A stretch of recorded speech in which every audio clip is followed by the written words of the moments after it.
গৌসুল আজম, একজন গৌসুল আজমের কথা যেন আমি সামনাসামনি বসে বসে শুনছি।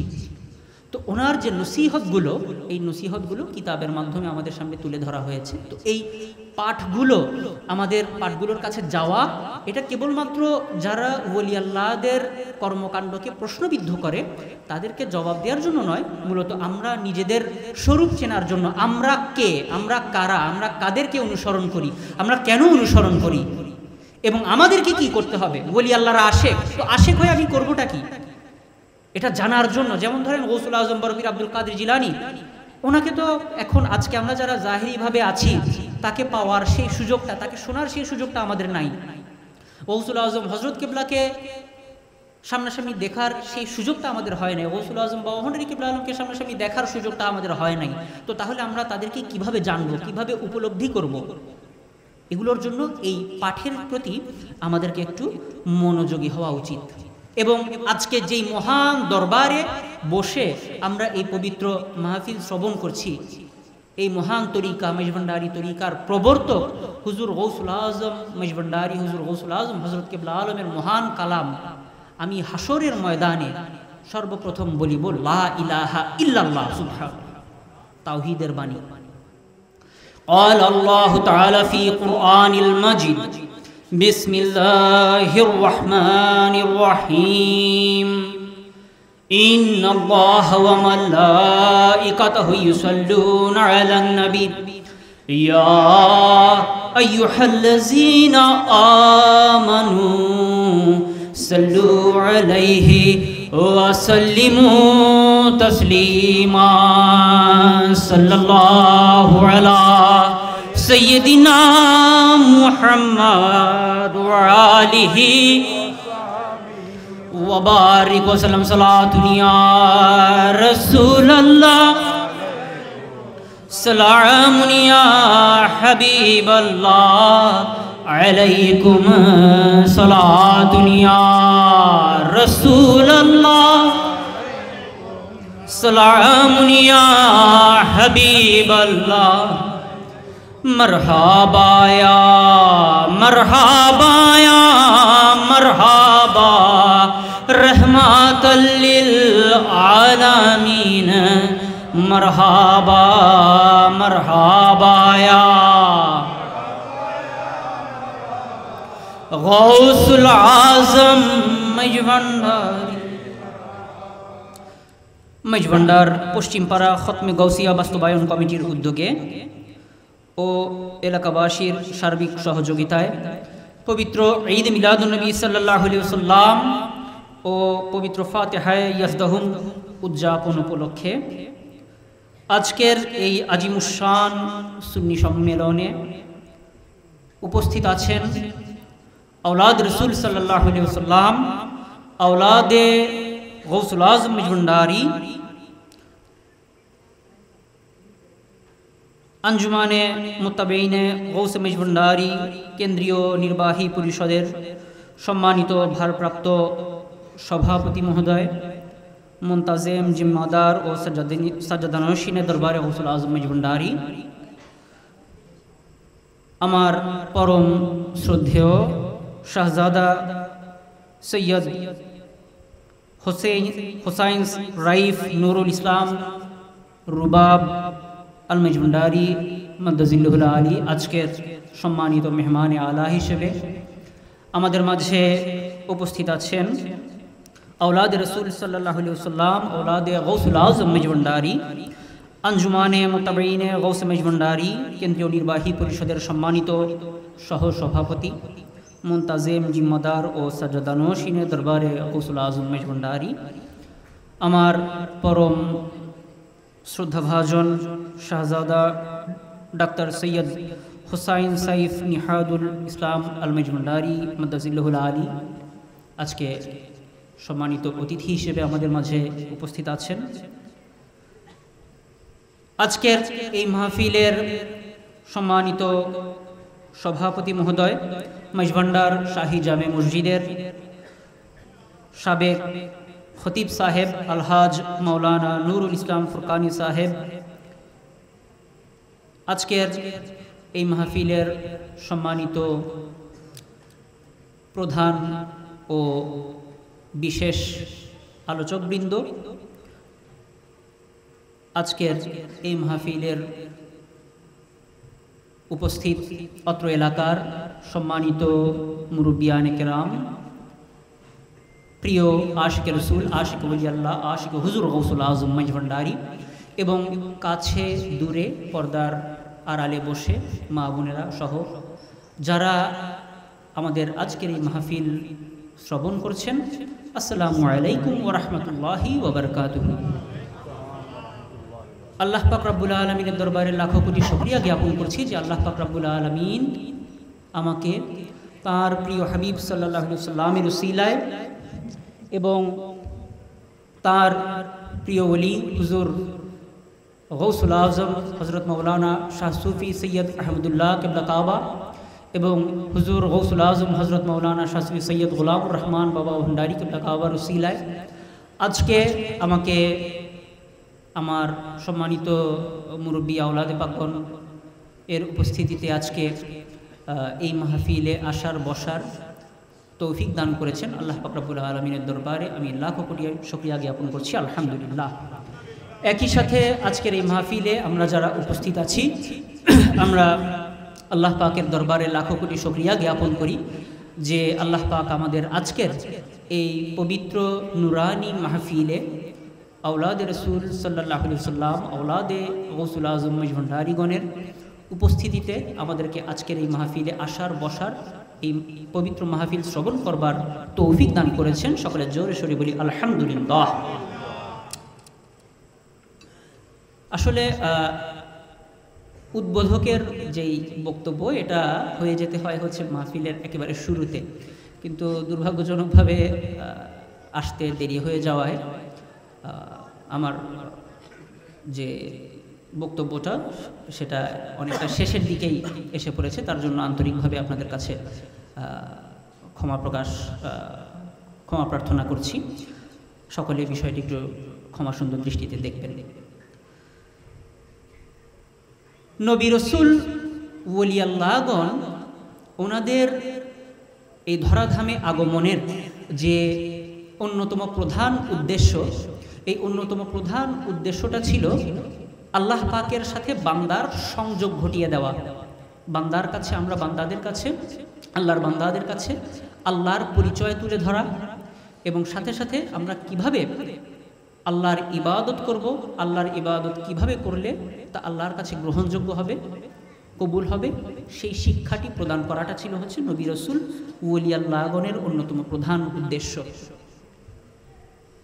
এবং যুগের ধারাবাহিকতায় নবী রসুল, আহলে বাইতে রসুল, সাহাবায়ে কেরাম, তাবে তাবেঈন, তার পরবর্তীতে ওলি আল্লাহগণের যে সকল দরবার, এই সকল দরবারসমূহ মানুষকে তাওহীদ এবং রিসালাতের সমন্বয়ে মানুষকে প্রকৃত দ্বীনে ইসলাম, এই দ্বীনে ইসলাম শিক্ষা দিয়ে গিয়েছেন।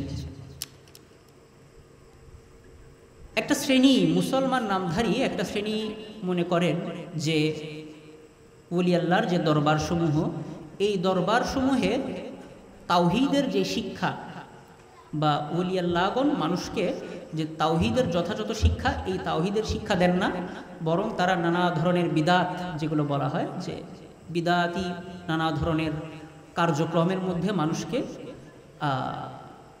নিয়োজিত রাখেন।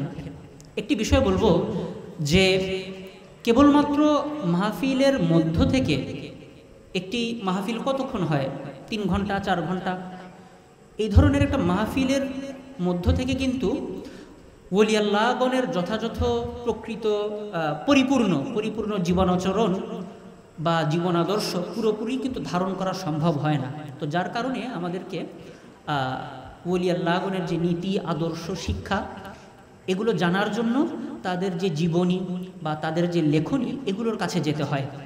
আমি একটি কিতাবের নাম বলবো, আর রিসালাতুল কুশাইরিয়া। একটু আমার সাথে বলবেন কি কিতাব? আর রিসালাতুল কুশাইরিয়া। এই আর রিসালাতুল কুশাইরিয়া কিতাবটা আপনারা সংগ্রহ করলে দেখবেন এই কিতাবটার মধ্যে, একটি কিতাবের মধ্যে অসংখ্য ওলি আল্লাহগণের জীবনী, তাদের আদর্শ খুব সংক্ষেপে সংক্ষেপে উল্লেখ করা আছে।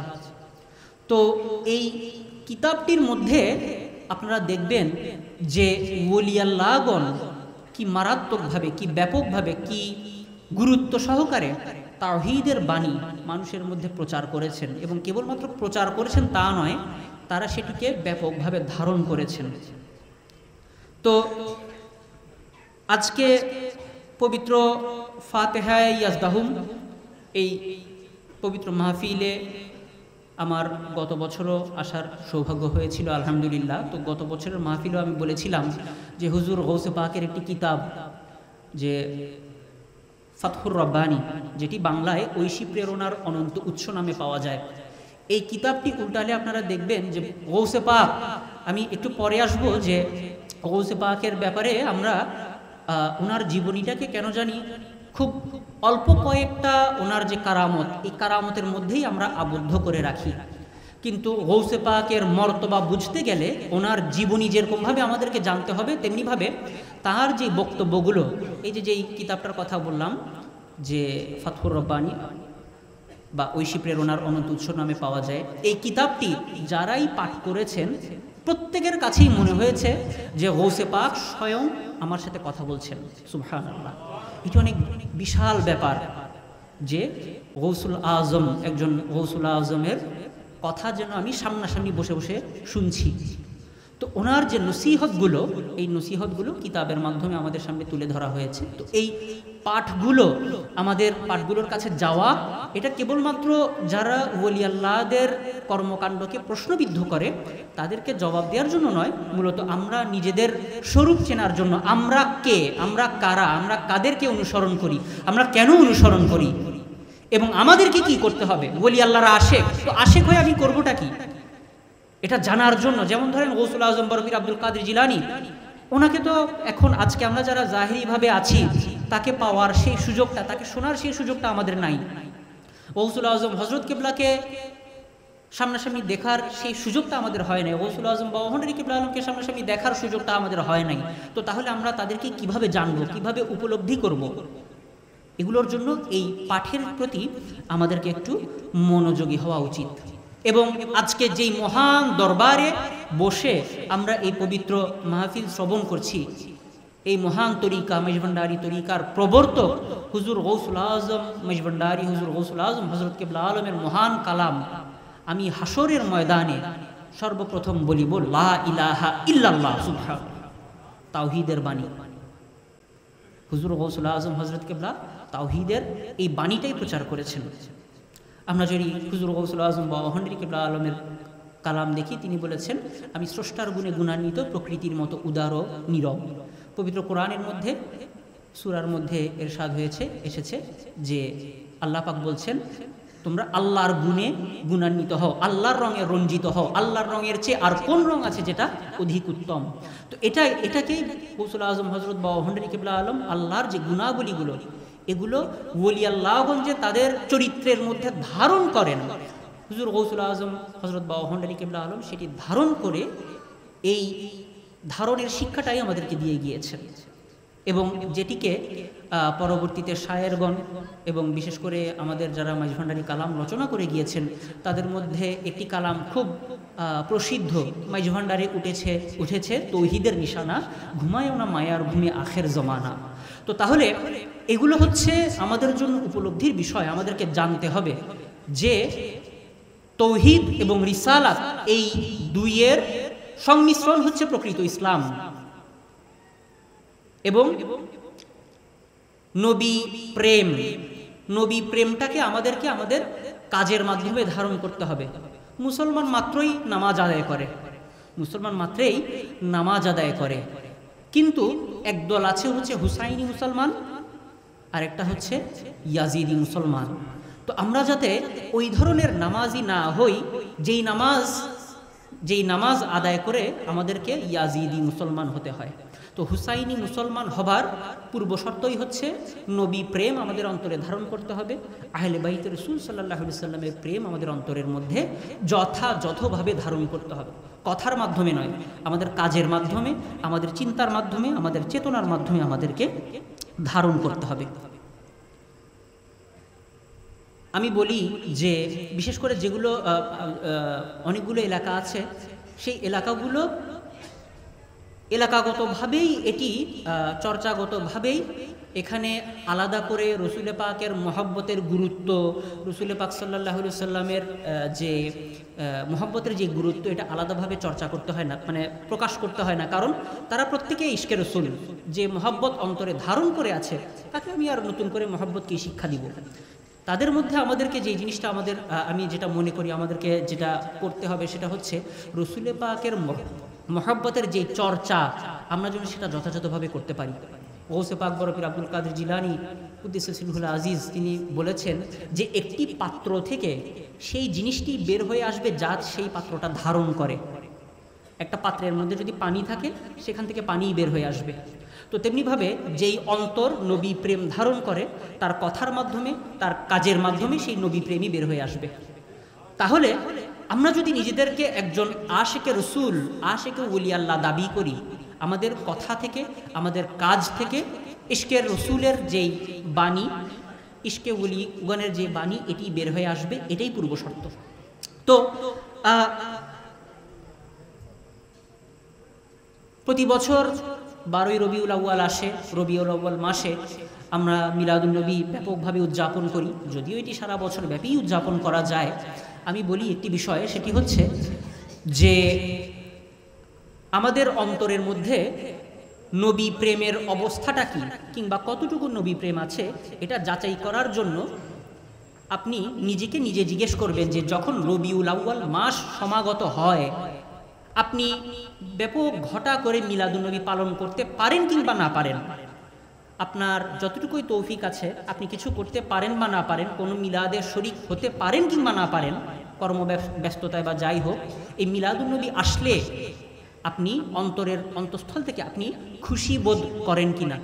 আপনি যদি নিজের অন্তরের মধ্য থেকে খুশি বোধ করেন যে রবিউল আউয়াল মাস এসেছে, আমার প্রিয় হাবিব সাল্লাল্লাহু আলাইহি সাল্লামের আগমনের, শুভাগমনের মাস এসেছে, সেই কারণে আমি খুশি। আমি কিছু করতে পারি বা না পারি, আমি খুশি। আমি যদি নিজে কিছু করতে না পারি, যেই জায়গাগুলোতে কোনো কিছুর আয়োজন করা হয় সেখানে আমি আমার সাধ্যমতো শরিক শামিল হলাম, শরিক শামিল হতে না পারলে আমি মাহফিলগুলোতে শরিক শামিল হলাম, আমি খুশিটা উদযাপন করতে পারছি কিনা। আপনার অন্তরের মধ্যে যদি আপনি দেখেন যে আপনি খুশি অনুভব করছেন, আলহামদুলিল্লাহ বলা যায় যে আপনার ঈমান তথাকথিত মুসলমানদের চেয়ে, যেই মুসলমানরা রবিউল আউয়াল মাস আসলে কিংবা মিলাদুন নবীর কথা বলা হলে কিংবা মিলাদ মাহফিলের কথা বলা হলে যাদের অন্তরটা বেজার হয়ে যায়, তার চেয়ে আলহামদুলিল্লাহ আপনি অনেক অনেক উন্নত অবস্থায় আছেন। তো এটি অত্যন্ত গুরুত্বপূর্ণ শর্ত, অন্তর নিয়ত গুণে বরকত। তো আল্লাহ পাক রব্বুল আলামিন আমাদের এই যে আজকের এই মাহফিল, এই আজকের মাহফিলের মধ্যে নবী প্রেমিক যেভাবে শরিক হয়েছেন, আল্লাহ পাক রব্বুল আলামিন আমাদের সকলের খেদমতকে কবুল মঞ্জুর করুন। বলছিলাম যে বরফির সাহেবের কারামত, গৌসুল আজম হযরত বরফির আব্দুল কাদের জিলানী কুদ্দিস সিরহুল আজিজ, তাও যদি বলা হয় দেখা যাবে কি যে আমরা ওলি আল্লাহগণের মর্তবাকে, তারা যে কারামতগুলো তাদের কাছ থেকে জাহির হয়েছে, এই কারামতগুলোর মাধ্যমে আমরা তাদের যে মর্তবা এটা নির্ণয় করার একটা প্রচেষ্টা করি। এবং খুব দুঃখজনকভাবে বড় পীর সাহেবের একটা কারামত, যে সত্যবাদিতার যে ঘটনাটা আছে, যে উনি বালক অবস্থায় উনি যখন সফরে বের হলেন, ওনার আম্মাজান ওনার আস্তিনের মধ্যে, জামার আস্তিনের মধ্যে স্বর্ণমুদ্রা সেলাই করে দিয়েছিলেন ডাকাত দলের যে ঘটনাটা, আপনি যত ফাতেহাই ইয়াজদাহুম মাহফিলের মধ্যে যাবেন দেখবেন যে এই ঘটনাটা ঘুরে ফিরে আসে। বড় পীর সাহেব গৌসুল আজম, একজন গৌসুল আজম, মানে আমরা কি অনুধাবন করতে পারি কিনা যে উনি কোন মাপের ওলি? এই সামান্য একটা ঘটনার মধ্যে দিয়ে কি আসলে বড় পীর সাহেবের যেই মর্তবা এটা উপলব্ধি করাটা সম্ভব না। তো কেবলমাত্র যে কারামতের মধ্য দিয়ে আমরা ওনার মর্তবা অনুধাবন করব সেটা না। আমি যেটা বলতে চাচ্ছি সেটা হচ্ছে যে ওনার পুরো জীবন, ওলি আল্লাহগণ আমাদের কাছে নিয়ামত দুইটা ক্ষেত্রতে।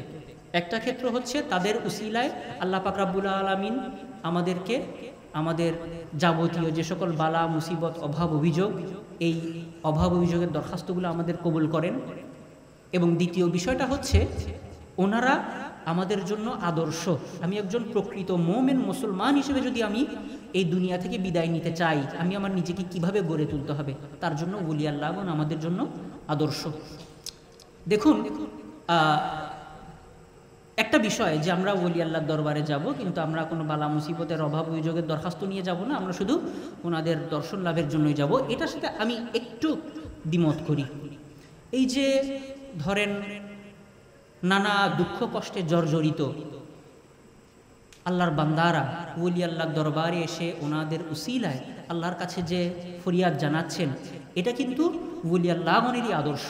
দেখেন, ইমামে আজম ইমাম আবু হানিফা রহমতুল্লাহ আলাই, ওনার রওজায়ে পাকে একটা ঘটনা আছে। ইমাম শাফি রহমতুল্লাহ আলাইয়ের, ইমাম শাফি রহমতুল্লাহ আলাই বলছেন, ইমাম শাফি রহমতুল্লাহ আলাই এটা কিন্তু বুঝতেই পারছেন মাজহাবের ইমাম, যেমন তেমন কোনো ব্যক্তিত্ব নন।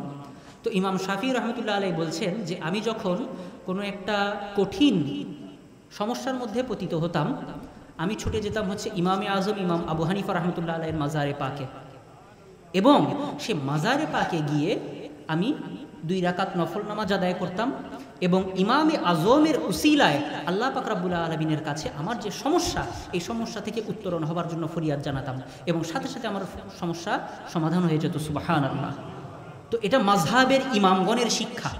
আমরা আদবের ক্ষেত্রে অনেক সময় বলি যে আবার কারণ অনেকে তো আছে হচ্ছে কেবলমাত্র সমস্যা নিয়েই ওলি আল্লাহগণের দরবারে যায়, তো তাদের জন্য আসলে এই জিনিসটা বলা হয়। তো ওলি আল্লাহগণের দরবার যেমনভাবে আমাদের জন্য চিকিৎসালয়, এটা অন্তরেরও চিকিৎসালয়, তেমনিভাবে দুনিয়ার যে যাবতীয় বালা মুসিবত, এই বালা মুসিবতগুলো উত্তর থেকে উত্তরণ হবার জন্য চিকিৎসালয় হচ্ছে ওলি আল্লাহগণের দরবার সমূহ। তো ওনাদের যে শিক্ষা, এই শিক্ষা আদর্শ আমাদেরকে ধারণ করতে হবে। বড় পীর সাহেবের সত্যবাদিতা যেরকমভাবে ধারণ করব, তেমনিভাবে আমরা বড় পীর সাহেবের যে জীবনাচরণ, একজন গৌসুল আজম হওয়া সত্ত্বেও উনি ওনার জীবনটাকে কিভাবে অতিবাহিত করেছেন, এটা আপনারা কিতাবের মধ্যে গেলে পাবেন যে উনি প্রায় 40 বছরের মতো সময় উনি অতিবাহিত করেছেন, যে এশার অজু দিয়ে তিনি ফজরের নামাজ আদায় করেছেন। তো এটা ওনার একটা কারামত হিসেবে যেমনভাবে আলোচিত হয়, এটার অন্তর্নিহিত যে শিক্ষাটা আমরা অনেক সময় স্কিপ করে যাই, মিস করে যাই, সেটা হচ্ছে গৌসুল আজম বড় পীর আব্দুল কাদের জিলানী এশার নামাজ থেকে, এশার নামাজের পর তো আমরা খাওয়া দাওয়া করি, ঘুমিয়ে যাই, বা নানা ধরনের আরও দুনিয়াবী কার্যক্রমের মধ্যে লিপ্ত থাকি, কিন্তু গৌসুল আজম আব্দুল কাদের জিলানী উনি গৌসুল আজম হওয়া সত্ত্বেও এশার নামাজের পর থেকে ফজরের নামাজ পর্যন্ত উনি একটানা ইবাদত বন্দেগীর মধ্যে মশগুল ছিলেন, একজন গৌসুল আজম হওয়া সত্ত্বেও। সুবহানাল্লাহ। তো সেই জায়গার মধ্যে ওলি আল্লাহগণের আশিক হিসেবে আমাদের কি করা উচিত? গৌসুল আজম হযরত কিবলা আলমের পবিত্র জীবনাচরণ যদি আমরা দেখি, গৌসুল আজম বাউহানি কিবলা আলমের পবিত্র জীবনাচরণ যদি আমরা দেখি, এই আদর্শগুলো আমাদেরকে ধারণ করতে হবে। মাইজভান্ডার দরবার শরীফ, অনেক সময় আমাদেরকে বেসিক কিছু প্রশ্ন করে যে অনেক তরিকা আছে, তার মধ্যে মাইজভান্ডারি তরিকা, আমরা যে মাইজভান্ডারি তরিকা ধারণ করব, অনেকের কিছু মিসকনসেপশন আছে যে নামাজের ব্যাপারে, রোজার ব্যাপারে অনেক ধরনের মিসকনসেপশন আছে। আমি তাদেরকে কিছু মেসেজ দেই। দেখেন, আমি বলি যে মাইজভান্ডারি তরিকার মধ্যে একটা তরিকার থেকে আমরা যা আশা করি, মাইজভান্ডারি তরিকার মধ্যে কি কি আছে, একটা তরিকার মধ্য থেকে আমরা কি আশা করি যে ওই তরিকতের মধ্যে নামাজের ব্যাপারে জোর দেওয়া হবে, রোজার ব্যাপারে জোর দেওয়া হবে, শরীয়তের যে বিভিন্ন বিধিবিধান সেগুলোর ব্যাপারে জোর দেওয়া হবে, এবং তরিকত তাসাউফের অত্যন্ত গুরুত্বপূর্ণ একটা বিষয় হচ্ছে হালাল রুটি রোজগার। কারণ আমি যদি হালাল রুটি রোজগার গ্রহণ না করি, তাহলে আমার মধ্য থেকে হালাল ইবাদত এটা বের হবে না। এটা অনেক দীর্ঘ আলোচনা, ব্যাখ্যা সাপেক্ষ আলোচনা, খুব লম্বা, এর কাছে যাব না। দেখুন, হুজুর গৌসুল আজম হযরত কিবলা আলম আপনারা সকলে জানেন, উনি কেবলমাত্র নামাজ আদায় করেছেন তা না, নামাজের ইমামতি করেছেন, 5 ওয়াক্ত নামাজের ইমামতি পর্যন্ত করেছেন। সুবহানাল্লাহ। এবং তিনি কেবলমাত্র 5 ওয়াক্ত নামাজ না, তার কালামের মাধ্যমে তিনি বলে দিয়েছেন যে তোমরা তাহাজ্জুদের নামাজ আদায় করিও, সালাতুত তাসবিহের নামাজ আদায় করিও। যে জায়গার মধ্যে দেখেন, আমরা সালাতুত তাসবিহের নামাজের ব্যাপারে জানি যে রাসূল পাক সাল্লাল্লাহু আলাইহি ওয়াসাল্লাম আমাদেরকে নির্দেশনা দিয়েছেন যে এই যে সালাতুত তাসবিহের নামাজ, এটা অন্তত সপ্তাহে একবার, না পারলে মাসে একবার, না পারলে বছরে একবার, না পারলে অন্তত সারা জীবনে একবার হলেও যেন আমরা এই সালাতুত তাসবিহের নামাজ আদায় করি। সেই জায়গার মধ্যে হুজুর গৌসুল আজম মেজভান্ডারী ওনার যারা অনুসারী আছেন, আমরা যারা আছি, আমাদের জন্য তিনি বলে দিয়েছেন যে তোমরা সালাতুত তাসবিহের নামাজ আদায় করিও। তো এটি আমাদের জন্য হুজুর গৌসুল আজম মেজভান্ডারীর পক্ষ থেকে একটি খাস নির্দেশনা। তো তাহলে কেবলমাত্র মেজভান্ডারী তরিকার মধ্যে, এবং হজরত কেবলা যে নামাজের নির্দেশনা দিয়েছেন নিজেও আদায় করেছেন, বাওয়াহান্ডারী কেবলা আলমও কিন্তু তার জীবনীর মধ্য দিয়ে সারা রাত ইবাদত বন্দেগীর মাধ্যমে, আপনারা জানেন যে বহদ্দার বাড়ি জামে মসজিদের মধ্যে সারা রাত ইবাদত বন্দেগীর মাধ্যমে ওনাকে বলা হতো সাইমুদ্দাহার কায়েমুল লাইল, সারা রাত জেগে তিনি ইবাদত করতেন। তিনি তার প্রয়োগ আমাদেরকে প্রায়োগিক শিক্ষা দিয়ে গিয়েছেন। হুজুর গৌসুল আজম হজরত কেবলা আলম কালাম করেছেন, আমার সন্তানেরা 12 মাস রোজা রাখে। সুবহানাল্লাহ। তো এই যে 12 মাস রোজা, এটা কেবলমাত্র যে আমাদেরকে শরীয়তের রোজার প্রতি নির্দেশনা দিয়েছে তা না, সাথে সাথে নির্দেশনা দিয়েছেন হুজুর গৌসুল আজম হজরত কেবলা আলম যে রমজানের যে রোজা, এই রোজার মধ্যে আমরা যেরকম ধরনের যাবতীয় কুরিপু থেকে, খারাপ কাজ থেকে নিজেদেরকে হেফাজত করার প্রচেষ্টা করি, হুজুর গৌসুল আজম হজরত কেবলা আলম বলছেন আমার সন্তানেরা 12 মাস রোজা রাখে। তো তাহলে হজরত কেবলা আলমের যারা অনুসারী আছেন, এই মেজভান্ডারী তরিকার যারা অনুসারী আছেন, আমাদের জন্য হুজুর গৌসুল আজম মেজভান্ডারীর কালাম হিসেবে রমজানের রোজার শিক্ষা কেবলমাত্র 1 মাস না, 12টা মাস জুড়ে সারাটা বছর পালন করা, এটা আমাদের জন্য শিক্ষা। আমরা কেউ যদি পালন করতে না পারি, এটা আমাদের সমস্যা, আমাদের তরিকতের সমস্যা না। এবং যেটা বললাম যে বাওয়াহান্ডারী কেবলা আলম তার প্রায়োগিক বাস্তবায়ন আমাদেরকে করে দেখিয়ে দিয়েছেন। এবার আসুন হালাল রুটি রোজগারের ব্যাপারে। হুজুর গৌসুল আজম মেজভান্ডারীর মহান কালাম, তোমরা কবুতরের মতো বাছিয়া খাও, হারাম খাইও না, নিজ সন্তান সন্ততি নিয়া রব্বুল আলমিনের জিকির আজগার করো। আপনি কবুতর, আমরা অনেকেই নিজেদের ঘরের মধ্যে কবুতর পালি, দেখবেন কবুতরের সামনে যদি অনেকগুলো ধান ছিটানো থাকে, সে সবগুলো ধান কিন্তু খায় না, যেগুলো ভালো ভালো ধান সে বেছে বেছে কবুতরগুলো সেগুলোই খায়। তো হজরত কেবলা আলম কালামের মাধ্যমে রূপক অর্থে বলে গিয়েছেন, তোমার সামনে অনেক কিছুই থাকবে, দুনিয়ার অনেক কিছু থাকবে, তুমি যা সামনে পাও তা খাও না, তাই গ্রহণ করিও না, যেগুলো হালাল সেটি গ্রহণ করো। এখন আমাদের মধ্যে তো আবার অনেকেই ওলি আল্লাহগণের কালামগুলোকে নানাভাবে কি করে, তো সেটার জন্য পরবর্তী লাইনের মাধ্যমে হজরত কেবলা আলম আরও স্পষ্ট করে দিয়েছেন যে হারাম খাইও না। এবং এই হারামের মধ্যে সুদ, ঘুষ, শুকরের মাংস, মদ, যত ধরনের হারাম আছে সকল কিছু এই হারামের মধ্যে চলে এসেছে। আমরা যারা মেজভান্ডারী তরিকার অনুসারী আছি, আমাদের জন্য হুজুর গৌসুল আজম মেজভান্ডারীর নির্দেশনা মোতাবেক সকল ধরনের হারাম থেকে পরহেজ করা, এটা আমাদের জন্য আবশ্যক। এবং সাথে সাথে যে নিজ সন্তান সন্ততি নিয়া রব্বুল আলমিনের জিকির আজকার করো। দেখুন রসুল পাক সাল্লাল্লাহু আলাইহি সাল্লাম, আমরা যখন ব্যাপক অর্থে বা সাধারণভাবে আমরা যখন তরিকত তাসাউফের, ইসলামের, সুন্নিয়তের যখন আমরা প্রচার করতে চাই, তখন আমরা অনেক সময় দেখা যায় যে আমার আশেপাশের কিংবা অনেক জায়গার মধ্যে ছুটে যাই। কিন্তু আমাদেরকে শুরুটা করতে হবে হচ্ছে আমাদের নিজের পরিবার থেকে। এটা যে কেবলমাত্র গৌসুল আজম মেজভান্ডারীর শিক্ষা সেটা নয়, এটা রসুল পাক সাল্লাল্লাহু আলাইহি সাল্লামের শিক্ষা। রসুল পাক সাল্লাল্লাহু আলাইহি সাল্লাম দ্বীন ইসলামের বাণীটা প্রথমে মা খাদিজাতুল কুবরা রাদিয়াল্লাহু তাআলা আনহুর কাছে তিনি পৌঁছেছেন। তার পরবর্তীতে ওনার যে অত্যন্ত নিকটজন হযরত আবু বকর রাদিয়াল্লাহু তাআলা আনহু, তার কাছে পৌঁছিয়েছেন। তারপরে আস্তে আস্তে ইসলামের বাণীটা চারিদিকে ছড়িয়ে দিয়েছেন। তো তেমনিভাবে গৌসুল আজম মেজভান্ডারীরও শিক্ষা যে নিজ সন্তান সন্ততি নিয়ে। এবং আপনি দেখুন গৌসুল আজম হজরত কেবলা আলম কিভাবে করে আমাদের আজকের এই যে যুগ, এটাকেও তিনি তার দৃষ্টির মধ্যে রেখেছেন। কোনো প্রশ্ন ছাড়াই, এখানে আসলে প্রশ্নের কোনো সুযোগ নাই যে ওলি আল্লাহগণকে আল্লাহ পাক রব্বুল আলামিন সেই ক্ষমতা দিয়েছেন যে তারা সকল যুগের মধ্যেই কিন্তু তারা তাদের যেই ক্ষমতা আল্লাহ পাক রব্বুল আলামিনের থেকে নিয়ামত প্রাপ্ত হয়ে তারা সেই ক্ষমতাটার চর্চা করতে পারেন। তো দেখুন আজকের যখন আমরা বিভিন্ন মাহফিলে যাই, আমরা বলি যে আমাদের যে পরবর্তী জেনারেশন যারা আছে, আপনাদের যারা পরবর্তী প্রজন্ম আছে, আমাদের সন্তান সন্ততি যারা আছে, তাদেরকে গৌসুল আজম মেজভান্ডারীর দরবারমুখী রাখুন, মেজভান্ডারী তরিকার নীতি আদর্শ এটি তাদের কাছে তুলে ধরুন এবং তাদেরকে এই আদর্শ চর্চার মধ্যে, তাদেরকে প্রায়োগিক চর্চার মধ্যে তাদেরকে উৎসাহিত করুন। গৌসুল আজম হজরত কেবলা আলম আমাদেরকে এই শিক্ষা তার কালামের মধ্যে দিয়ে গিয়েছেন। বলছেন কি, তোমরা নিজ সন্তান সন্ততি নিয়ে রব্বুল আলমিনের জিকির আজগার করো। তো আজকের এই মাহফিলে আমার এর পরবর্তীতে আমার সম্মানিত মুরব্বীগণ আওলাদে পাকগণ এখন আলোচনা করবেন।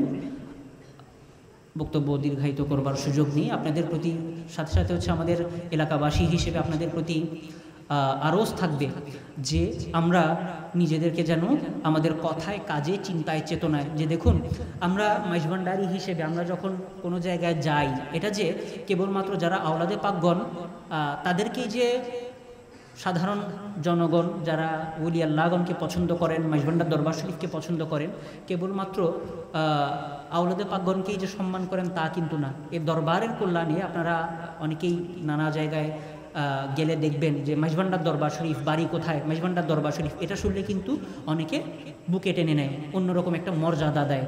তো এটা কিসের গুণে? গৌসুল আজম মেজবান্ডারির যে কি বলবো পবিত্র নিসবত আমরা পেয়েছি, এই নিসবত গুণে, এই নিসবতের হক যেন আমরা আমাদের কথায়, কাজে, চিন্তায়, চেতনায় যেন রাখতে পারি, এই আরজি আপনাদের প্রতি পেশ করছি।